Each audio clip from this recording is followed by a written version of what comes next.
falamos dos principais erros, agora eu vou mostrar cada um dos erros, dos 12, né? E como corrigir eles. Não vai estar na ordem de 1 a 12 ali, mas só para você entender a forma como a gente vai fazer essa correção. Primeiro, nós falamos sobre o erro 1 e 2, que é a admissão fora do prazo, o erro 1, certo? E o erro 2 é o envio do trabalhador desligado, às vezes fora do prazo, o envio errado, né? Então, a primeira solução, né, seria a conscientização dos prazos.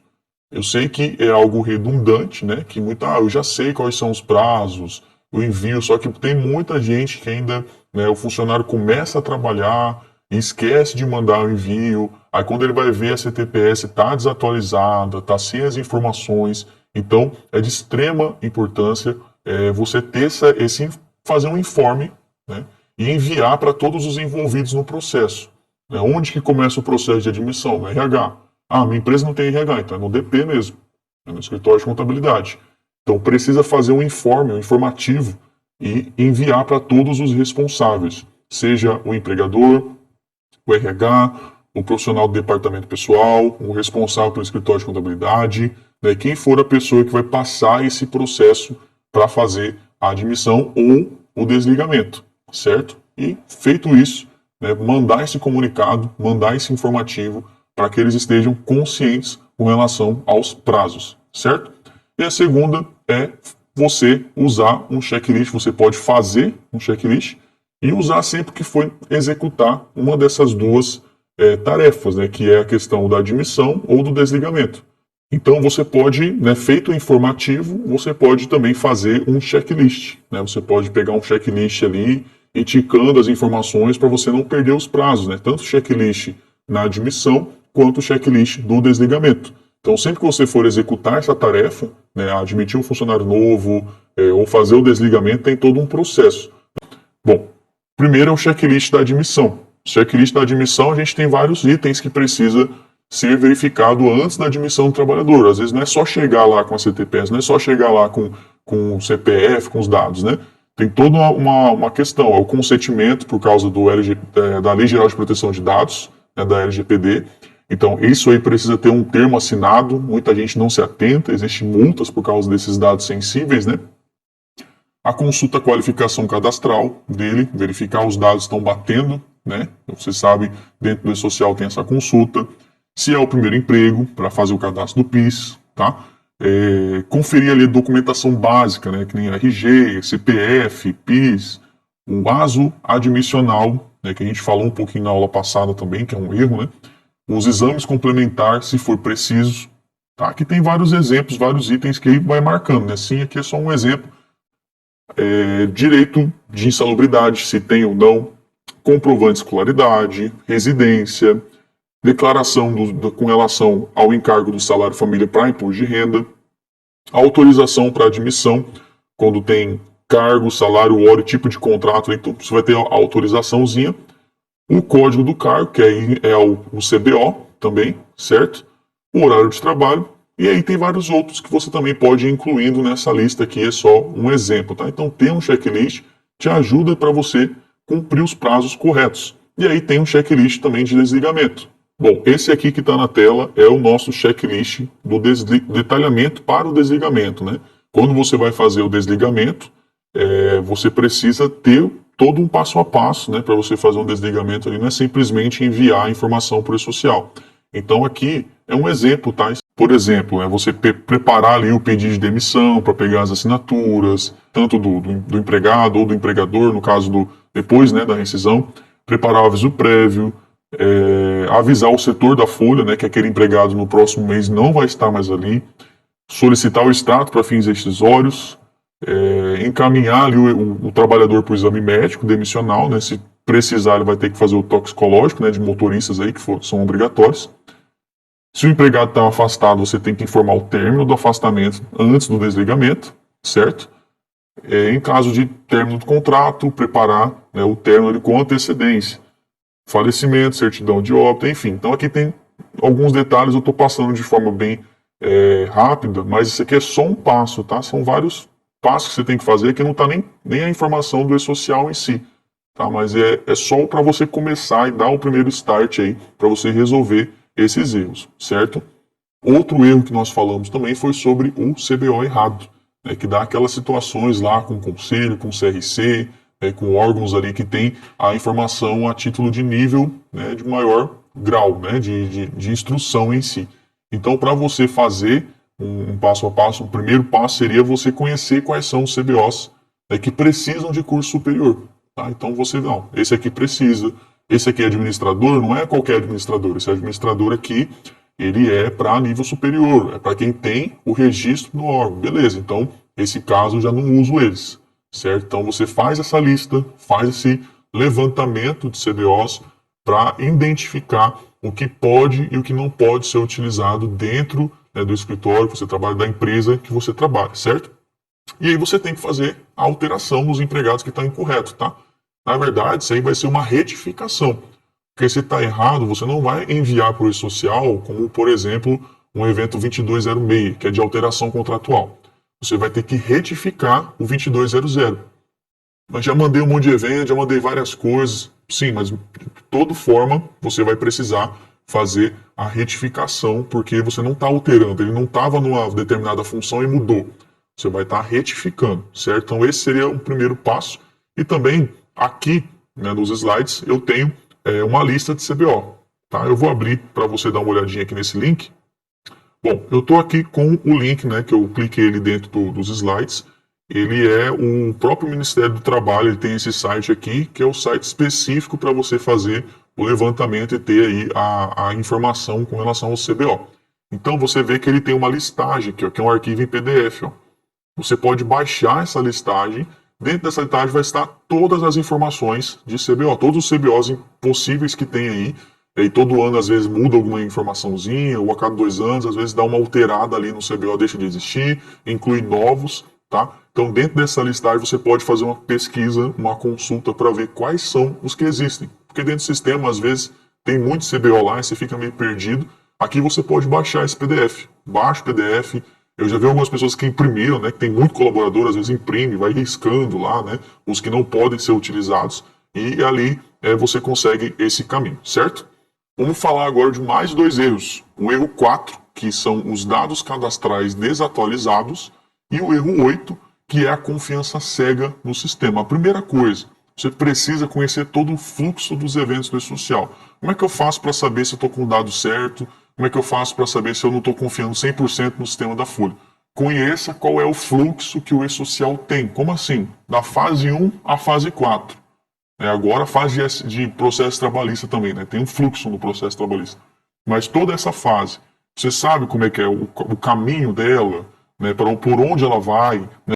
Bom, indo para o próximo agora, nós vamos falar sobre 2 erros relacionados às rubricas, né? O primeiro é a natureza da rubrica errada, e a segunda são as rubricas informativas, né? Que é a omissão de dados na folha de pagamento, porque muitas vezes a pessoa não sabe classificar, não sabe colocar ali as informações, ou não envia. Então, nós vamos olhar um pouquinho sobre a tabela 3. A tabela 3, ela tem ali a natureza das rubricas dentro do e-social. Mas a primeira coisa que tem que ser feita, um dos primeiros passos, né, é você fazer o levantamento dentro do sistema, das rubricas que são utilizadas na folha.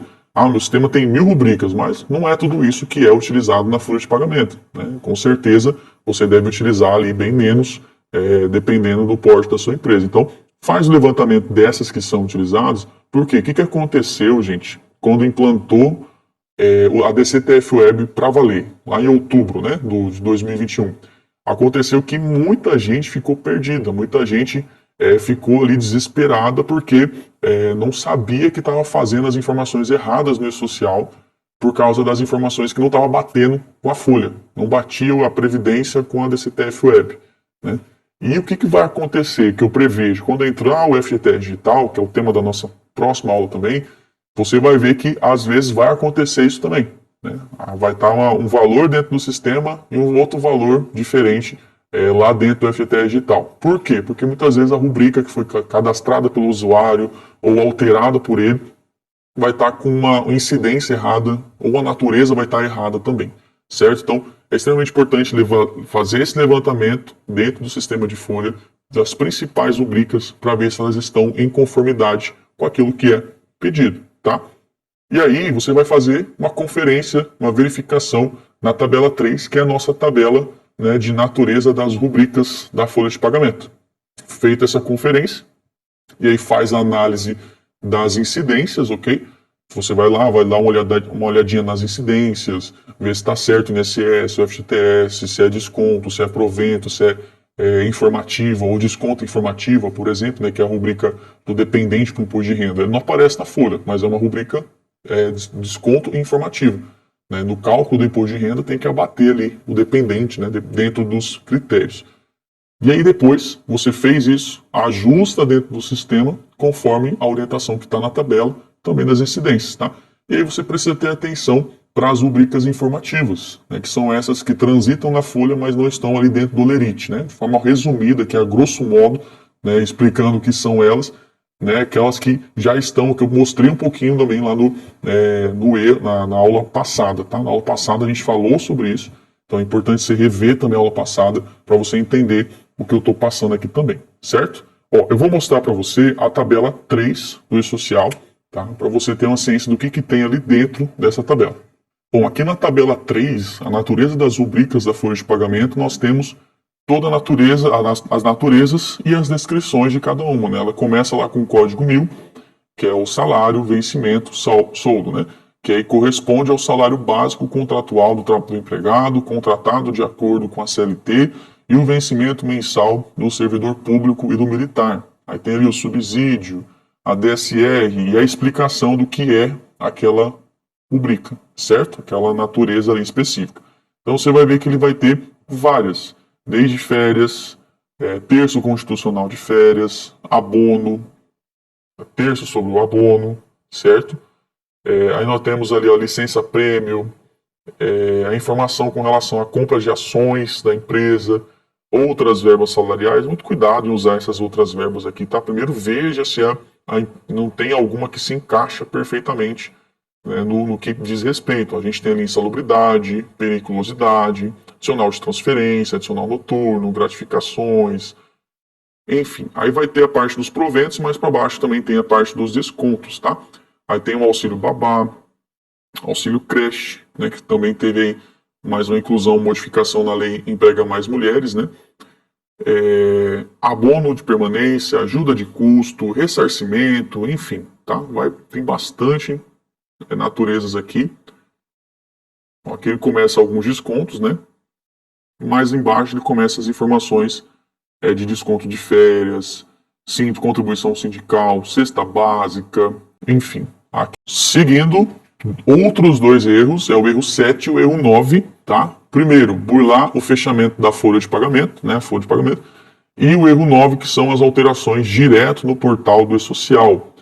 Primeira coisa, para você não fazer mais isso, primeiro, né, sobre burlar o fechamento da folha. Não faça isso, né? Mande tudo dentro do prazo, né? A gente já tinha que mandar antes as informações lá, agora você precisa, né, adequar a sua rotina para cumprir esse prazo, certo? Nós temos ali documentação técnica que precisa ser verificada. Dentro da documentação técnica vai ter o MOS e as notas orientativas. Tem muita coisa ali dentro do E-Social que você pode utilizar e aproveitar para poder tirar essas dúvidas e ver que essas alterações direto no portal do E-Social estão erradas, tá? Eu vou abrir para vocês aqui a documentação técnica e o MOS e as notas orientativas para você conhecer como que funciona dentro do E-Social. Bom, eu estou aqui com a documentação técnica aberta. Ele vai começar primeiro com os layouts, né? Ele começa aqui falando dos layouts do E-Social simplificado, já na nova versão. E aqui embaixo, ó, ele vai ter o manual de orientação do E-Social, que é a última versão do manual. Esse manual, né, como o próprio nome já diz, é um manual com orientações sobre o E-Social. Então, para cada evento, você tem uma orientação ali dentro. Claro que sem acompanhamento, às vezes pode ficar um pouquinho difícil, mas você tem algumas soluções para o que você precisar, para você não precisar alterar direto no portal do E-Social, o que tem que fazer em cada evento. Tá? E ali é muito bom você conhecer esse manual. Aqui é o MOS, aqui é o layout, né? O layout é um pouco mais complexo também, mas aqui é importante que você conheça o MOS, ok? Mais embaixo ele vai ter algumas notas técnicas das duas versões, nota evolutiva, e aqui tem algo que é interessante também. Ó. Essas notas orientativas, elas são notas, né, como o nome já diz também, que orientam. Por exemplo, né, você tem ali uma nota orientando você com relação à versão antiga do E-Social e à versão nova. Alterações que teve. Quais são as alterações? A alteração da versão S 1.1 e quais são as alterações da versão S 1.0. Né? Você tem ali algumas orientações no que diz respeito à IN 2110, que é essa IN, Instrução Normativa, que alterou, né, que na verdade revogou ali, tirou de lado a Instrução Normativa 971. Então, aqui dentro você tem muita orientação, né? Às vezes, eu tenho dúvida de como fazer, porque nessa Instrução Normativa 2110, ela fala que você pode usar ali as parcelas, né, de períodos anteriores, sem precisar fazer uns procedimentos que a gente fazia antes. Então, aqui ele dá uma orientação como fazer isso dentro do E-Social, porque ainda não tem um campo preparado para atender isso no E-Social, tá? Então, ele orienta como pode ser feito. E ali, outras alterações que você também pode ver. Nós temos desde a alteração, nota orientativa de 13º, como fazer o 13º no social, como fazer para o produtor rural, tem várias, né, que você pode estar consultando também. Agora a gente vai juntar 3 erros aqui, né, que são os erros com relação ao SST. Primeiro, falta do ASO, não comunicar o CAT no prazo, né, e deixar de informar o risco do trabalho, né, que são os eventos ali relacionados ao 2210, 2220 e o 2240. Primeiro, o que eu preciso para corrigir esses erros? Conhecer o que é necessário. É que muitas vezes a pessoa ela não sabe, não faz isso, não faz o ASO direito, ou não comunica, ou não informa o risco do trabalho porque ela não sabe o que tem que ser feito. Você precisa entender sobre os 3 eventos do SST. O que engloba o 2210, que é o CAT. Então, o que vai dentro do CAT? Você vai ter ali informação do tipo dele, óbito, né, recorrente, inicial, você tem ali a parte do corpo atingida, as informações que iam no outro formulário, só que vai para dentro do E-Social, certo? Aí você tem ali do 2220 a informação do ASO. Né? Aí o ASO você tem que informar também, ou a clínica, né? Depende de como que a empresa vai trabalhar, mas só que você precisa conhecer para poder orientar o seu cliente, orientar o escritório, né? E aqueles que fazem parte desse meio, ok? E o 2240, aí esse é o que muita gente está com dúvida, não sabe como fazer, conhecer ele mais a fundo para desmistificar isso, né? Tirar esse medo, tirar essa segurança, né? Você conhecer o que ele tem ali dentro. Basicamente as informações ou da DIR, né? Declaração de Inexistência de Risco, ou do LTCAT, que é o laudo técnico das condições ambientais de trabalho, ou da informação que vai dentro da PGR, ok? Então, conheça esses 3 eventos, se aprofunde cada vez mais neles. Então, conhecer sobre o LTCAT e a DIR. É extremamente importante conhecer essas 2 declarações, vamos dizer assim, né? O laudo técnico e a DIR. O que tem que ser feito em cada uma delas, em qual situação você vai usar o LTCAT, em qual situação vai ser usada a DIR. Tá? Outra coisa, se manter atualizado com relação às NRs. Existem algumas NRs que são chaves, né, que são algumas, NR1 eu preciso conhecer, né, NR5, NR7, o PCMSO, isso aí eu preciso conhecer. Então, conheça essas NRs para você, mas eu não sou do SST, Guilherme. Mesmo assim, se você não se preparar para isso, você vai acabar perdendo vaga no mercado. Né? Cada vez mais, os profissionais estão se tornando especialistas, tá? Então é importante você conhecer para poder orientar a sua empresa, mesmo que eles vão contratar uma clínica, um engenheiro, enfim, mas conheça, certo? Outra coisa é saber para que serve o PCMSO e o PGR, tá? Para que serve, onde que eu vou trazer essas informações, quem está obrigado, quem não está obrigado, certo? Então esse também é outro ponto, outro passo para conhecimento. Eu vou abrir agora com você, ainda dentro desses erros, a NR1. A NR1, ela, na minha visão, é uma das mais importantes, porque ela fala sobre dispensa de algo, o que você tem que fazer, o que não tem que fazer, em várias situações, né? Então, a NR1 está aberta aqui na tela. Olha só, ele vai falando aqui, tem os itens, né?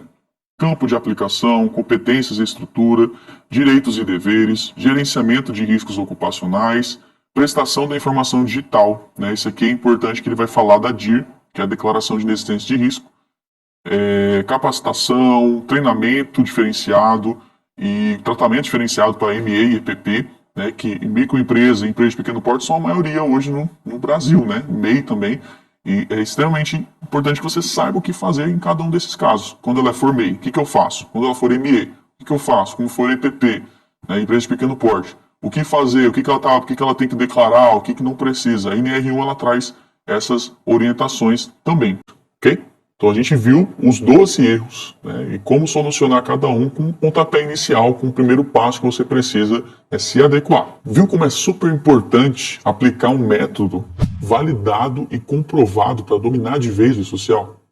E não perder tempo procurando informações jogadas aí pela internet e que às vezes estão desatualizadas, podendo também trazer riscos irreversíveis para sua carreira. Ok? Até mais, galera!